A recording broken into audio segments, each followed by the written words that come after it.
নমস্কাৰ।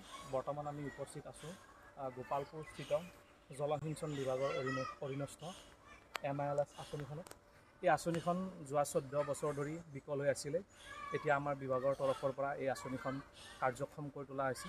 আহকচোন আমি ৰাইজৰ অলপ মতামত গ্ৰহণ কৰোঁ। কেনেকুৱা পাইছে আপোনালোকে এই আঁচনিখন যে 14 বছৰে বিকল হৈ আছিল, এতিয়া আমাৰ বিভাগৰ তৰফৰ পৰা এই আঁচনিখন কাৰ্যক্ষম কৰি তোলা হৈছে। সেই বিষয়ে আপোনালোকে অলপ আপোনালোকৰ মতামতটো জনাবচোন।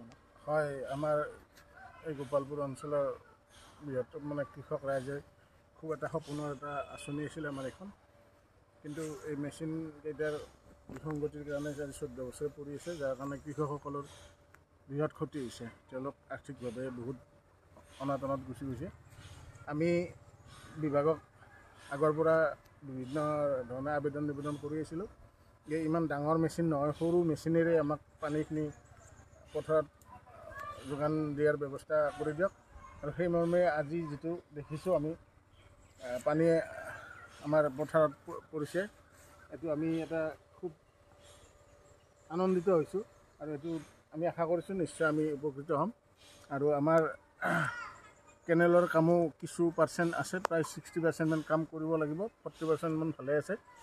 আমি আবেদন জনাওঁ আজি এই চেগতে যে আমাক সেইখিনিও কৰি দি পেলাই আমাৰ কৃষকসকলক উপকৃত কৰি দিব। আমি এই চেগতে জলসিঞ্চন বিভাগৰ ৰঙিয়া সংমণ্ডলৰ সমূহ বিষয়ববীয়া ৰাজ্যসভাক আমি ধন্যবাদ জ্ঞাপন কৰিছোঁ।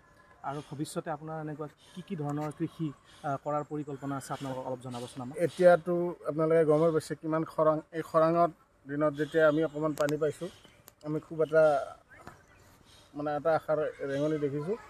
আৰু দ্বিতীয় কথা, আমাৰ অঞ্চলটো বানপীড়িত অঞ্চল। কেতিয়াবা প্ৰবল বানপানীৰ ফলত আমাৰ শালি খেতি কৰিব নোৱাৰোঁ। তাৰপিছত আমি বৰ ধানৰ খেতি কৰোঁ।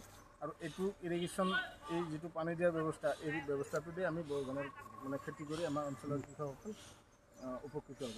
মেকানিক যুৱকসকলক ঠিকতক জনাব। ধন্যবাদ। ঠিক আছে।